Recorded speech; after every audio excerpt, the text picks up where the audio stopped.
Okay, hi guys. Today I'll talk about the differences between shares and warrants. Now, this is very important because it will help you to plan your strategy whether you want to execute this or not. Okay, again, shares is the amount of ownership that you have in the company depending on the capital that you've put into buy. And for warrants, it's more like an option for you for the stock. It has maturity date, probably 1 year, 2 years, 5 years. You can choose to exercise it at a certain value. Okay, you might be a little bit confused, but let me give you an example about warrant. Tiger share in the market now is 10 ringgit.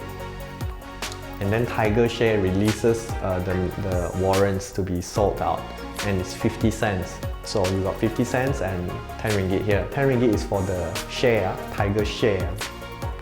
Another 50 cents is for the warrant, every unit. Every time Tiger share increases its value, right, to 10 ringgit 30 cents, 10 ringgit 50 cents to 11 ringgit, the warrant will increase in value also. Let's say this warrant it allows you to buy at 9 ringgit 50 cents.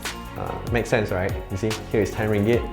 Now, the warrant is sold at 50 cents, but you can exercise it at 9 ringgit 50 cents. If you don't know to exercise the warrant, right, and you simply leave it like that, you leave it unattended, whatever money you put at that warrant will be gone. It's super duper volatile. It can go up super high and then suddenly go down super a lot. Whether you want to play warrants or not, I will never recommend to any beginners to try it. Because when you play warrants at the start, it's too volatile that you can't control. And anything that you can't control, right, it's very risky for you. So maybe you don't play first. You can try for fun, like you remember the training that I taught you how to buy and sell on the previous KLSE training thingy. You can try and buy, but I'm not sure whether you can catch up with the speed of whatever that is going around. Stock is like, I share it because if your risk appetite is there and you train and somehow you got the formula to be able to trade it successfully, then you can earn pretty fast and a lot in 1-2 days. But your patience, your flexibility, your hand have to move super fast, your eye, you have to monitor. I would say you can't do it while you are working. If you are looking at your stocks 24/7 for 5 days, maybe you can earn quick buck. But if you don't look at your stock, you don't monitor it, there's chances for it to really and you lose all your money. For shares, it's simple. Let's say company A, they have 4 million ringgit worth of share, and the unit that they release is about 2 million. So they would probably release 50% out there to the market, up to people to buy lah. But imagine 4 million ringgit worth of shares. You only buy like 2,000, so the percentage is not that big. But you are a part of that company already once you buy. You got 2 attacks. For share, you got the shield. As your shield is usually the dividend. Okay? They give you the amount of dividend, that's your shield.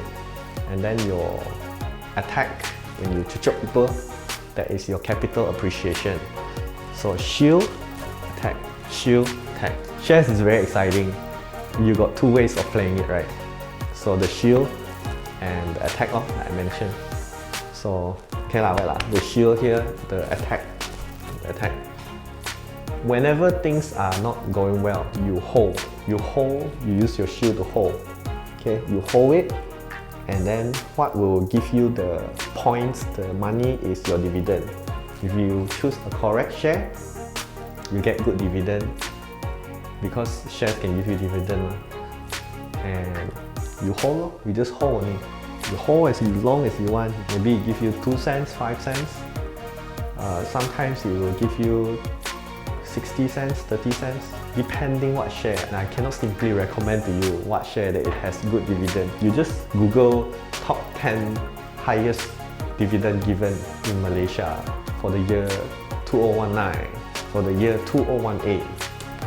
You just Google and search and then see the historical, which one has been pretty consistent. Nestle, I think, always give high dividend but the price also banyak cantik lah.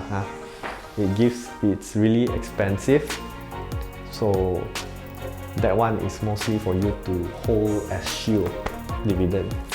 Now to attack, right?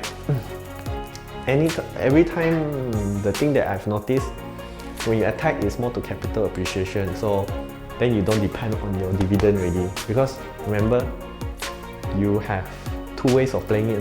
Either you want to hold to get the dividend, or you want to attack and then you play based on the capital appreciation. Let's say Greatech, I wanted 1.86 to maybe 2 ringgit something, then I sell off. So that is my way of attacking. When I buy certain share, I don't expect the dividend. But when I know I'm holding for 1 year, minimum 1 year or more, yes, I'm expecting dividend.